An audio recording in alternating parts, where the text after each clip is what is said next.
Hello guys, welcome to our channel Shiksha Alliance. Shiksha Alliance में आपका बहुत बहुत स्वागत है। और आज हम भारतीय संविधान की सीरीज़ के तहत वो राज्य लोक सेवा आयोग के बारे में देखेंगे कि इनसे संबंधित है वो संविधान में क्या प्रावधान है और ये किस प्रकार का आयोग है, संवैधानिक है या सांविधिक है। तो उनसे संबंधित प्रावधान देखेंगे और होपफुली पिछले सारे लेक्चर आपको पसंद आ रहे होंगे। और कोई भी डाउट हो तो आप कमेंट बॉक्स में मेंशन कर सकते हैं। और अगर आपने अभी तक हमारा चैनल सब्सक्राइब नहीं किया प्लीज़ सब्सक्राइब कर लीजिए। और आज देखते हैं कि महत्वपूर्ण प्रावधान कौन कौन से हैं। तो सबसे पहले बात करेंगे कि जो राज्य लोक सेवा आयोग है उनसे संबंधित है वो किन अनुच्छेदों में इसका है वो वर्णन किया गया है। तो राज्य लोक सेवा आयोग, ठीक है, राज्य लोक सेवा आयोग। और इसमें है वो अनुच्छेदों की बात की जाए, अनुच्छेद, तो अनुच्छेद इसमें ध्यान रखना है कि अनुच्छेद 315 से 323 के बीच में, 315 से 323 के बीच में है वो राज्य लोक सेवा आयोग का है वो उल्लेख किया गया है।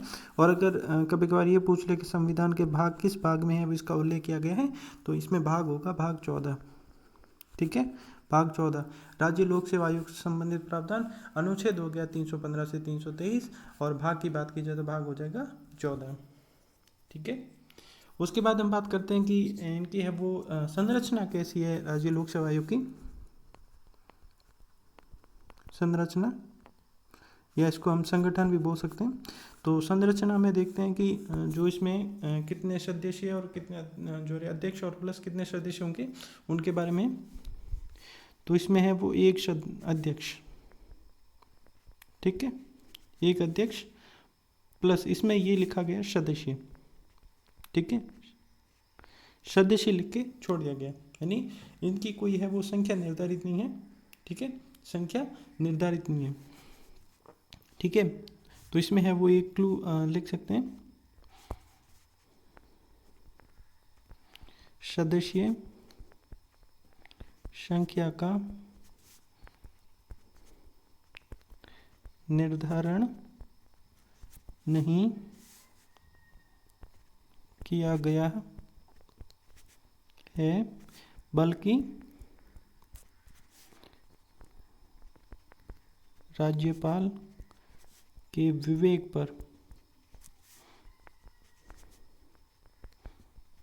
छोड़ दिया गया है, ठीक है।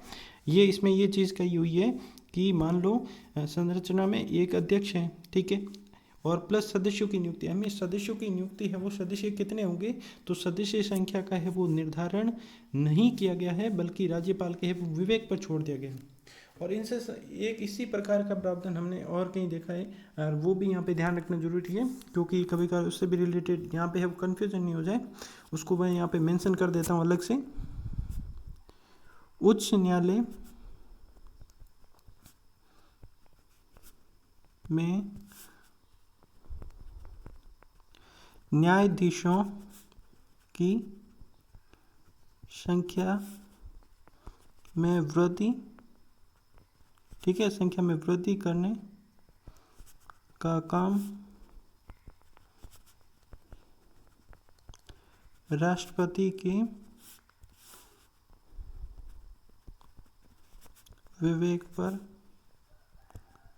छोड़ा गया है, ठीक है। अब यहाँ पे ये चीज़ में आपको कन्फ्यूजन नहीं होना है, ठीक है। यहाँ पे हम बात कर रहे थे कि जो सदस्य है राज्य लोक सेवा आयोग के सदस्य, तो इसमें सदस्य संख्या निर्धारित नहीं है बल्कि राज्यपाल के विवेक पर छोड़ दी गई। ये तो हम बात कर रहे हैं राज्य लोक सेवा आयोग की। अगर यही बात आ जाए कि उच्च न्यायालय के जो न्यायाधीश हैं उनमें अगर न्यायाधीशों में वृद्धि करनी है तो उससे संबंधित है काम वो राष्ट्रपति के विवेक पर छोड़ दिया गया है। अब एक क्या है कि सुप्रीम कोर्ट में था जब जजेस की संख्या बढ़ानी होती है तो वो संसद काम करती है, लेकिन उच्च न्यायालय में है वो राष्ट्रपति के विवेक पर छोड़ दिया गया है। तो इसमें कन्फ्यूजन नहीं होना कि राज्य लोक सेवा के लिए तो अब सदस्य संख्या है उनके लिए वो राज्यपाल के विवेक पर है, लेकिन उच्च न्यायालय के न्यायाधीशों के हेतु राष्ट्रपति का विवेक यहाँ पे काम करता है। तो इसमें है वो कन्फ्यूजन नहीं होना है, ठीक है। अब देखते हैं सदस्यों की नियुक्ति, सदस्यों की नियुक्ति, सदस्यों की नियुक्ति कौन करता है राज्य लोक सेवा आयोग की, तो यहाँ पे उत्तर हो जाएगा राज्यपाल, ठीक है। सदस्यों की नियुक्ति है वो राज्यपाल द्वारा की जाती है, ठीक है। अब यहाँ पे देखते हैं योग्यता।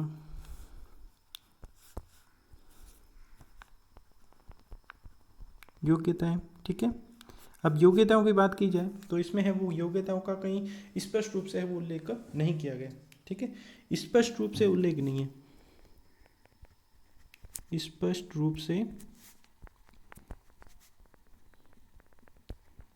उल्लेख नहीं है, ठीक है। इस चीज़ को ध्यान रखना है कि स्पष्ट रूप से कहीं पे भी इसका उल्लेख नहीं किया गया है, लेकिन इसमें एक क्लू जोड़ दिया गया है। जो क्लू ये है, आदेश सदस्य, ठीक है, आदेश सदस्य भारत या राज्य सरकार के अधीन 10 वर्ष काम किया हो, ठीक है। तो ये चीज़ इसके अंदर परंतु करके जोड़ दिया गया है, लेकिन यहाँ पे स्पष्ट रूप से इसका कोई उल्लेख नहीं किया गया। स्पष्ट रूप से इसमें यह कहा गया कि आदेश सदस्य वो भारत या राज्य सरकार के अधीन है, वो 10 वर्ष तक किसी काम में रह चुके हैं, किसी पद पर रह चुके हैं, तो वो इसके लिए वो आदेश सदस्य इसी प्रकार के वो योग्य होने चाहिए, ठीक है। इसके लिए वो बात की गई। अब बात करते हैं अध्यक्ष व सदस्यों, अध्यक्ष व सदस्यों की सेवा शर्तें, ठीक है, सेवा शर्तें। तो अध्यक्ष और सदस्यों की सेवा शर्तें हैं, इनका निर्धारण कौन करता है? तो इनका निर्धारण करता है राज्यपाल, ठीक है। इस चीज़ को है वो ध्यान में रखना है कि जो सेवा शर्तों का निर्धारण है कौन करता है? राज्यपाल करता है, ठीक है। जो अध्यक्ष और सदस्यों की जितनी भी सेवा शर्तों का निर्धारण होगा वो राज्यपाल द्वारा किया जाएगा, ठीक है। उसके बाद में बात करते हैं कार्यकाल कितना होगा इनका, ठीक है, कार्यकाल के बारे में। तो कार्यकाल इनका होगा 6 वर्ष या 62 वर्ष, यानी या तो 6 साल तक रहेंगे, और अगर 62 वर्ष की आयु पूर्ण होगी तो वहाँ तक रह पाएंगे, उससे ज़्यादा नहीं रह पाएंगे। अब बात की जाए तो त्यागपत्र, मान लो किसी को त्यागपत्र देना हो, ठीक है, तो त्यागपत्र ये राज्यपाल को सौंपेंगे, ठीक है। त्यागपत्र ये राज्यपाल को है वो सौंपेंगे। अभी एक चीज़ यहाँ पे इंटरेस्टिंग है, वो चीज़ है ध्यान रखनी, कभी कभार कन्फ्यूजन हो सकता है। नियुक्ति राज्यपाल द्वारा की जाती है, ठीक है, नियुक्ति राज्यपाल के द्वारा की जाती है, परंतु सदस्यों को हटाने का अधिकार राष्ट्रपति को है, राष्ट्रपति को है, ठीक है। यहाँ पे कंफ्यूजन नहीं होना है। मैंने ये बोला है कि त्यागपत्र तो आप राज्यपाल को दे सकते हैं, वो अपनी मनमर्जी से देते हैं, त्यागपत्र है आप राज्यपाल को दे सकते हो, लेकिन इसमें ये चीज़ ध्यान रखनी कि नियुक्ति तो है वो राज्यपाल द्वारा की जाती है, लेकिन परंतु सदस्यों को हटाने का अधिकार किसको है? हटाने का अधिकार है वो राष्ट्रपति को है, हटाने का अधिकार राष्ट्रपति को। इस चीज़ का है वो ध्यान में रखना है कि राष्ट्रपति हटा सकते हैं, ये राज्यपाल के पास ये पावर नहीं होती कि वो सदस्यों को है वो हटा सकता है। हटाने का अधिकार है वो राष्ट्रपति के पास होता है। नियुक्ति हालांकि है वो राज्यपाल द्वारा है वो जरूर की जाती है, ठीक है। अब बात करते हैं कि मान लो पद रिक्त हो, ठीक है, पद रिक्त हो या अनुपस्थित हो राज्यपाल, ठीक है, तो इसमें ये ध्यान रखना है राज्यपाल की अनुपस्थिति व पद रिक्तता के समय, ठीक है, पद रिक्त का जब पद रिक्त हो उस समय है वो राज्यपाल द्वारा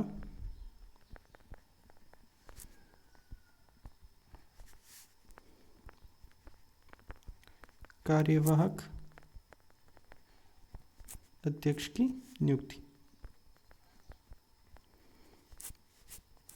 कार्यवाहक अध्यक्ष की नियुक्ति राज्यपाल द्वारा कर दी जाती है। चीज़ का ध्यान रखना, ये जो पद रिक्त हो तो, ठीक है, जब मान लो जब तक ये वो दूसरा अध्यक्ष नहीं आता तब तक ये अध्यक्ष ये इनके पद पर ही वो रहेंगे। अब ये है कि जो सदस्यों को हटाने का आधार कौन कौन से होने चाहिए, तो उसके बारे में हम देख लेते हैं कि मान लो पहला इसको देखते हैं, हटाने के अधिकार, हटाने के आधार, कि हटाने के आपको आधार कौन कौन से आपके पास। तो सबसे पहले है वो पहला अधिकार दिवालिया, ठीक है,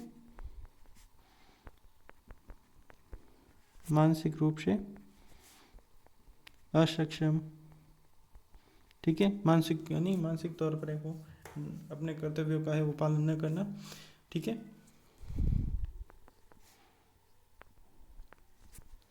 अन्य जगह से वेतन, ठीक है।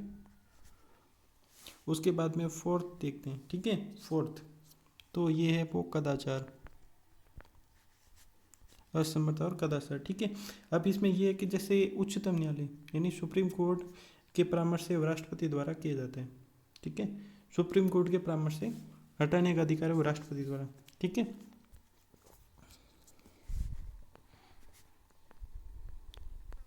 उच्चतम न्यायालय के परामर्श से राष्ट्रपति सदस्यों को हटा सकता है, हटा सकता है।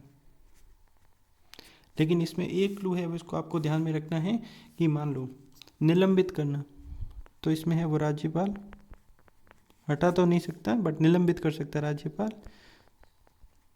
निलंबित कर सकता है। राज्यपाल के पास हटाने की पावर नहीं होती है, लेकिन अगर निलंबन करना है तो राज्यपाल है वो निलंबित कर सकता है सदस्यों को, ठीक है। इस चीज़ का है वो ध्यान में रखना है। तो ये है हमने अब तक है महत्वपूर्ण देख लिया है कि इसमें है वो हटाया कैसे जाता है, इनसे संबंधित है वो क्या प्रावधान है, इनके बारे में है देख लिया, ठीक है। राज्यपाल इसमें वो हटा सकता है लेकिन निलंबित राज्यपाल हटा नहीं सकता पर निलंबित कर सकता है, हटाने का पावर है वो राष्ट्रपति के पास में होता है, ठीक है। अब उसके बाद में देखते हैं जो सेवा शर्तें होती हैं वो हमने देख लिया था कि निर्धारण राज्यपाल द्वारा किए जाते हैं। अब यहाँ पे देख लीजिए एक सेवा शर्तें, ठीक है, इसमें एक क्लू है पदावधि के दौरान, पदावधि के दौरान कोई अलाभकारी परिवर्तन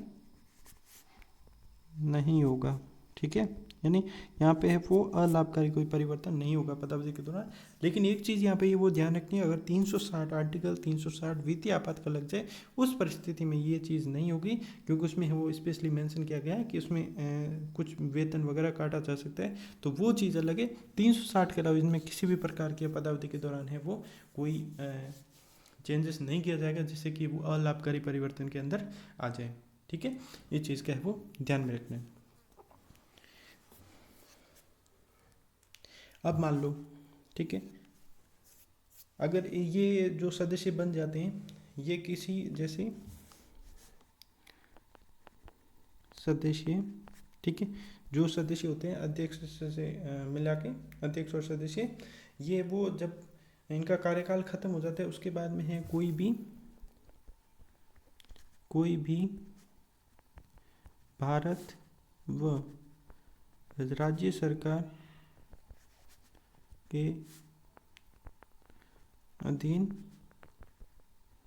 नौकरी के पद के लिए पात्र नहीं होंगे, ठीक है। इस चीज़ का है वो ध्यान में रखते हैं, ठीक है। यानी कोई भी सदस्य वो किसी के लिए ना नौकरी नहीं जो पद पर है वो नहीं जा सकेगा, इस चीज़ का है वो ध्यान में रखना है, ठीक है। उसके बाद में इनके एक सबसे अच्छी ये चीज़ है वो ध्यान में रखता है, कई बार क्वेश्चन आ सकता है कि मान लो ये सदस्य जैसे अभी बन गए हैं, तो इसमें ये चीज़ ध्यान रखना इम्पोर्टेंट करके पुनः कार्यकाल हेतु योग्य नहीं होंगे, ठीक है, योग्य नहीं होंगे। तो इस चीज़ का है वो बिल्कुल ध्यान रखना है कि इन सदस्यों का है वो पुनर्निर्वाचन है वो नहीं हो सकता।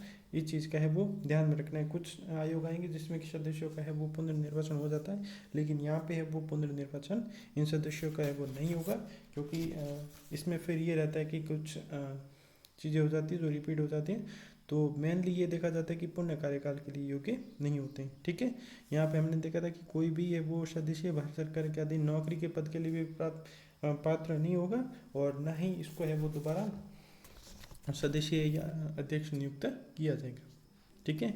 अब देखते हैं कि जो राज्य लोक सेवा आयोग है इसके कार्य कौन कौन से होते हैं, जिनको हम शॉर्ट में देखेंगे कि जो प्रमुख कार्य कौन कौन से है, ठीक है। तो सबसे पहले है परीक्षा का आयोजन, ठीक है, परीक्षा आयोजन। ये काम होता है राज्य लोक सेवा आयोग का कि परीक्षाओं का है वो आयोजन करवाना, ठीक है। दूसरा इसका है वो काम होता है कि जो कार्मिक प्रबंधन होता है, कार्मिक विभाग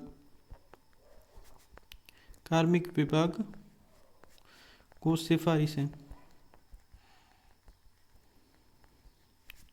सिफारिशें देना। अब ये सिफारिशें कौन कौन सी हो सकती है, उसके लिए हम पदों के लिए भर्तियाँ, पदों हेतु भर्तियाँ, पहला काम हो गया पदों हेतु भर्तियाँ। दूसरा नियुक्ति, ठीक है, नियुक्ति देना, ठीक है। उसके बाद में पदोन्नति,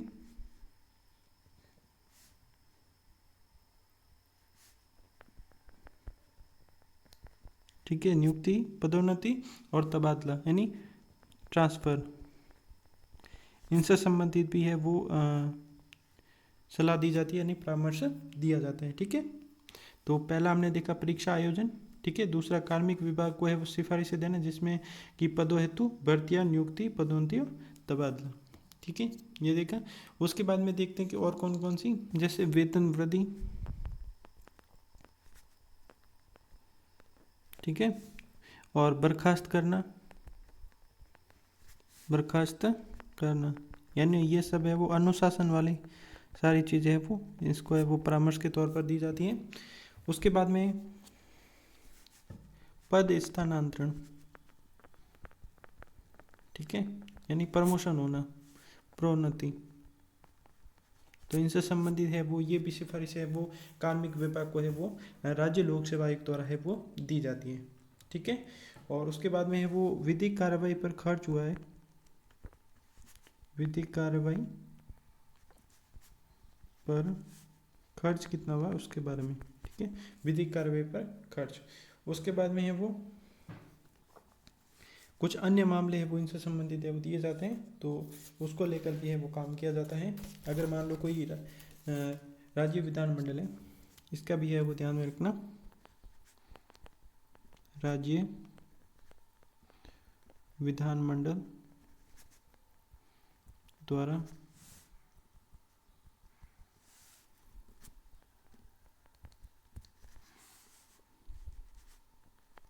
अतिरिक्त कार्य सौंपना, ठीक है। राज्य विधानमंडल है इसको है वो अतिरिक्त कार्य भी सौंप सकती है, ठीक है। उसके बाद में बात की जाए, लेकिन इसमें ये चीज़ ध्यान रखना कि दो चीज़ें होती है ना, वो है वो इसके अंडर में नहीं आती, ठीक है। आयोग वो चीज़ें नहीं करता है जो चीज़ें दो मोस्ट इंपॉर्टेंट है, कई बार इसमें डाउट हो जाता है कि जो आरक्षण, पिछड़ी जाति आरक्षण, एक तो ये प्रावधान इसके अंडर में नहीं आता, ये इस पे ये काम नहीं करती है, ये काम सरकार का होता है। दूसरा सेवा संबंधी SC/ST दावों पर, ठीक है। तो ये दो चीज़ें हैं, इनमें है वो राज्य लोक सेवा आयोग का कोई हस्तक्षेप नहीं होता है, ये काम है वो सरकार द्वारा किया जाता है, न कि राज्य लोक सेवा आयोग द्वारा किया जाता है, ठीक है। इस चीज़ का है वो ध्यान में रखना है। अब मान लो राज्य लोक सेवा आयोग, ठीक है, ये प्रावधान है, इसको बहुत अच्छे से ध्यान रखना है, कभी कभार ये क्वेश्चन पूछा जा सकता है। मान लो कोई पद सेवा या विषय, पद सेवा या विषय इनसे संबंधित अगर किसी को हटाना है, मान लो किसी को हटाना है, तो उसके लिए वो यहाँ पे राज्य लोक सेवा आयोग को तो बताने की ज़रूरत नहीं है, लेकिन अगर इस प्रकार अगर कुछ कर रहे हो तो इसमें ये इम्पोर्टेंट है कि आपको 14 दिन पहले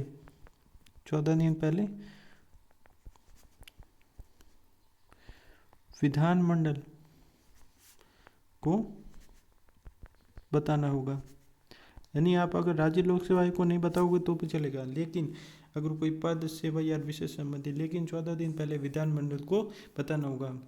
ठीक है, विधानमंडल से वो भाई इसके लिए एग्री भी हो जाएगी संशोधित करने के लिए, या मना भी कर सकती है, उसमें कोई इश्यू नहीं है। ठीक है, तो इस चीज़ का है वो ध्यान में रखना है। तो ये हमने है वो इससे संबंधित प्रावधान देख लिए थे कि राज्य लोक सेवा आयोग से संबंधित। अब एक प्रावधान छोटा सा और आता है जिसके तहत है वो माना जाता है कि अगर संयुक्त राज्य लोक सेवा आयोग का है वो स्थापना करना है तो वो कैसे की जाती है, तो उसके बारे में हम देख लेते हैं।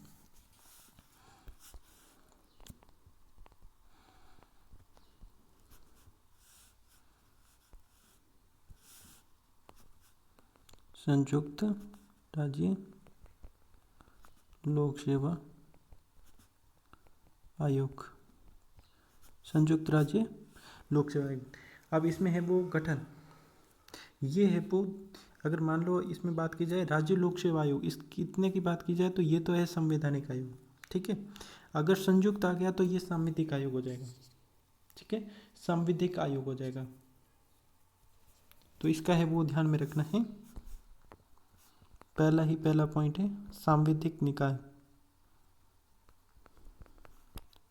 सांविधिक निकाय, इस चीज को ध्यान में रखना है। ठीक है, विधानमंडल के आग्रह पर, विधानमंडल के आग्रह पर, विधानमंडल के आग्रह पर है वो संसद द्वारा,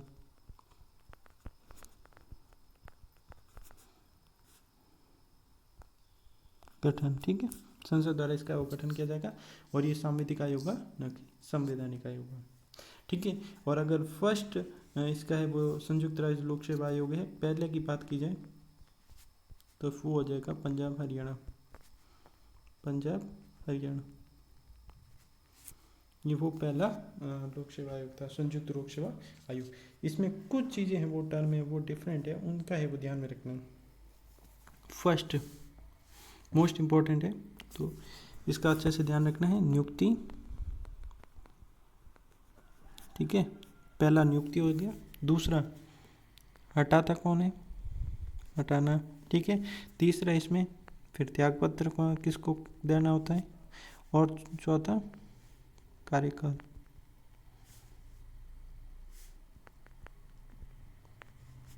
ठीक है, तो ये है वो महत्वपूर्ण है, इनके बारे में हम देख लेते हैं थोड़ा सा कि इनके किन के द्वारा की जाती है नियुक्ति, राष्ट्रपति द्वारा, नियुक्ति राष्ट्रपति द्वारा। ठीक है, हटाने का काम राष्ट्रपति। ठीक है, हटाने का काम राष्ट्रपति द्वारा किया जाएगा। अब इसमें है वो त्यागपत्र राष्ट्रपति को, तो इसमें ज़्यादा माथापच्ची नहीं है, ये राष्ट्रपति पर ही जोर देना है। उसके बाद में कार्यकाल 6 से 62 वर्ष। ठीक है, कार्यकाल 6 से 62 वर्ष। तो ये चीज़ है, नियुक्ति राष्ट्रपति द्वारा, हटाने का काम भी राष्ट्रपति का, त्यागपत्र का देने का भी है वो राष्ट्रपति को दिया जाता है। लेकिन एक चीज़ दो चीज़ और ध्यान में रखनी है,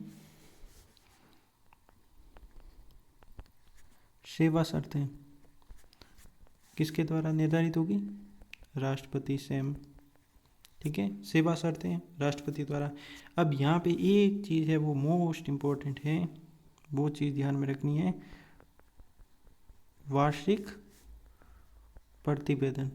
वार्षिक प्रतिवेदन किसको दिया जाएगा, तो वार्षिक प्रतिवेदन दिया जाएगा राज्यपाल को, न कि राष्ट्रपति को। इस चीज़ का है वो ध्यान में रखना है। ठीक है, तो जो वार्षिक प्रतिवेदन है वो राज्यपाल को दिया जाएगा। तो एक बार हम थोड़ा सा हल्का रिकैप कर लेते कि आज हमने क्या क्या देखा है, और होपफुली सारे प्रावधान आपको समझ में आ गए होंगे। अगर कोई भी डाउट होता है कमेंट बॉक्स में वो मेंशन कर सकते हैं। सबसे पहले हमने देखा कि राज्य लोक सेवा आयोग, और राज्य लोक सेवा आयोग में है वो अनुच्छेद देखे थे हमने, और अनुच्छेदों की बात की जाए 315 से 323 के बीच में है वो अनुच्छेद हो जाएगा, और भाग 14, ठीक है, भाग 14। उसके बाद देखा था संरचना, और संरचना में एक अध्यक्ष और अन्य सदस्य, और सदस्य संख्या का निर्धारण है वो नहीं किया गया है, बल्कि सदस्य संख्या का निर्धारण है वो राज्यपाल के है वो विवेक पर छोड़ दिया गया है। इस चीज़ के हो ध्यान में रखना। उसके बाद हमने देखा था कि इससे संबंधित ऐसा कौन सा प्रावधान जो अन्य जगह पर भी है जो इसमें कि विवेक पर छोड़ा गया, तो उच्च न्यायालय में न्यायाधीश की संख्या में वृद्धि करना, ये काम है वो राष्ट्रपति के विवेक पर छोड़ दिया गया, क्योंकि सुप्रीम कोर्ट में तो है वो जो जजेस की अगर संख्या में वृद्धि करनी है तो वो संसद का काम है, ठीक है। सदस्यों की नियुक्ति किसके द्वारा की जाती है, तो नियुक्ति है वो राज्यपाल द्वारा की जाती है, ठीक है।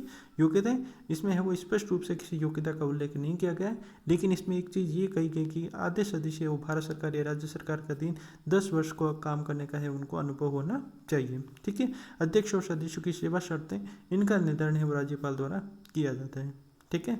कार्यकाल इसमें हो जाएगा 6 वर्ष या 62 वर्ष अधिकतम, ठीक है। त्यागपत्र है वो राज्यपाल को दिया जाता है। तो इसमें सबसे इंटरेस्टिंग पॉइंट ये था कि नियुक्ति तो है वो राज्यपाल द्वारा की जाती है, लेकिन हटाने का अधिकार है वो राष्ट्रपति को है। इसमें ये कि राज्यपाल है वो निलंबित कर सकता है लेकिन हटा नहीं सकता है, ठीक है। राज्यपाल की अनुपस्थिति और पद रिक्तता के समय है वो राज्यपाल द्वारा है कार्यवाही अध्यक्ष की है वो नियुक्ति की जाती है, ठीक है। इस चीज़ का ध्यान रखना।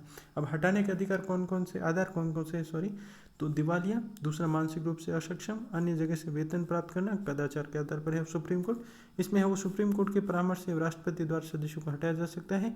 राज्यपाल निलंबित कर सकता है लेकिन हटा नहीं सकता, हटाने का अधिकार है वो राष्ट्रपति के पास में है। उसके बाद देखा था कि सेवा शर्तें, सेवा शर्तों का निर्धारण इनकी ये काव्य है कि जब पदावधि यानी पद पर अधीन है उस समय है वो इन सेवा शर्तों में कोई अलाभकारी परिवर्तन नहीं किया जाएगा, लेकिन अगर जैसे कि 360 आर्टिकल 360 के तहत अगर वित्तीय आपातकाल है वो घोषित किया गया तो उस समय इसमें है वो संशोधन किया जा सकता है, यानी अलाभकारी परिवर्तन किया जा सकता है। सदस्य तो कोई भी भारत और राज्य सरकार के अधीन नौकरी के पद के लिए वो पात्र दोबारा नहीं होगा, इस चीज़ का है वो ध्यान में रखना है। और पुनर्कार्यकाल है तो भी योग्य नहीं होता है, नहीं पुनर्निर्वाचित नहीं हो सकते, इस चीज़ का भी है वो ध्यान में रखना है, ठीक है। उसके बाद देखा था कि कार्य कौन कौन से, तो परीक्षा आयोजन करवाना भर्ती हेतु, और कार्मिक विभाग को विभिन्न सिफारिशें देना, जैसे पदों हेतु भर्तियाँ, नियुक्ति, पदोन्नति, तबादला, इनसे संबंधित सिफारिशें देना, वेतन वृद्धि, बर्खास्त करने संबंधित है अनुशासनात्मक कार्रवाई है उससे संबंधित सिफारिश वे कार्मिक विभाग को दी जाती है। उसके बाद में बात करेंगे पद स्थानांतरण, प्रोन्नति, इससे संबंधित। उसके बाद में विधिक कार्रवाई पर खर्च से संबंधित, और उसके बाद में देखा था कि राज्य विधानमंडल द्वारा अगर अतिरिक्त कार्य सौंपे जाते हैं तो उनसे संबंधित भी है वो काम किया जाता है। इसमें दो चीज़ें ये नहीं की जाती कि पिछड़ी जाति आरक्षण संबंधित कोई प्रावधान है वो ये नहीं देखते हैं, SC ST दावों से संबंधित सेवा में, तो इनसे भी ये वो निराकरण है वो सरकार द्वारा किया जाता है, ना कि लोक सेवा आयोग द्वारा किया जाएगा। उसके बाद में राज्य लोक सेवा आयोग का जो पद, ठीक है, पद और सेवा या विशेष संबंधी अगर कुछ हटाना हो तो इसके लिए वो 14 दिन पहले राज्यपाल को है वो विधानसभा में बताना पड़ेगा, सीधा है वो राज्यपाल। हालांकि राज्य लोक सेवा के पूछने की जरूरत नहीं है, फिर भी अगर हटाना है तो राज्यपाल को है वो पहले बताना होगा, ठीक है। यहाँ पे लिखना है राज्यपाल, ठीक है। उसके बाद में बात करें संयुक्त राज्य लोक सेवा आयोग के बारे में, हमने देखा था ये एक प्रकार का सांविधिक निकाय है जो कि विधानमंडल की है वो कहने पर है वो संसद द्वारा इसका गठन किया जाता है। और जो पहला संयुक्त राज्य लोक सेवा आयोग बना था वो बना था पंजाब और हरियाणा के लिए, ठीक है। इसमें यह कि नियुक्ति किसके द्वारा की जाती है, नियुक्ति राष्ट्रपति के द्वारा, हटाने का अधिकार भी राष्ट्रपति के पास होगा, त्यागपत्र भी राष्ट्रपति को दिया जाएगा, कार्यकाल 6 वर्ष से लेकर 62 वर्ष तक का होगा, ठीक है। सेवा शर्तों का निर्धारण है वो राष्ट्रपति द्वारा किया जाएगा, और वार्षिक प्रतिवेदन है वो राज्यपाल को दिया जाएगा, ना कि राष्ट्रपति को दिया जाएगा। वार्षिक प्रतिवेदन है वो राज्यपाल को दिया जाएगा। तो ये थे राज्य लोक सेवा आयोग से संबंधित जितने भी प्रावधान थे। और उसके बाद हमने देखा कि संयुक्त राज्य लोक सेवा आयोग का गठन कैसे किया जाता है, विधानमंडल के कहने पर किया जाता है। और इसमें ये ध्यान रखना है जैसे कि राज्य लोक सेवा आयोग तो एक संवैधानिक निकाय है, क्योंकि उसकी स्थापना संविधान में, मूल संविधान में कर दी गई। हालांकि जो संयुक्त राज्य लोक सेवा वो अभी संविधान में वर्णित है, लेकिन वो मूल संविधान में नहीं था, ये वो विधानमंडल के कहने पर है वो संसद द्वारा जो कि अधिनियम बना के किया गया। तो इसमें ये हो जाएगा कि फिर ये एक संवैधानिक निकाय कहलाएगा, न कि संवैधानिक निकाय कहलाएगा। तो होपफुली ये लेक्चर आपको समझ में आ गया होगा, और अपने से ज़्यादा दोस्तों के साथ शेयर करें। और अभी तक हमारा चैनल सब्सक्राइब नहीं किया प्लीज़ सब्सक्राइब कर लीजिए। और आप हमें इंस्टाग्राम पे फॉलो कर सकते हैं, फेसबुक पेज पे फॉलो कर सकते हैं, और टेलीग्राम पे फॉलो कर सकते हैं। Thank you for watching.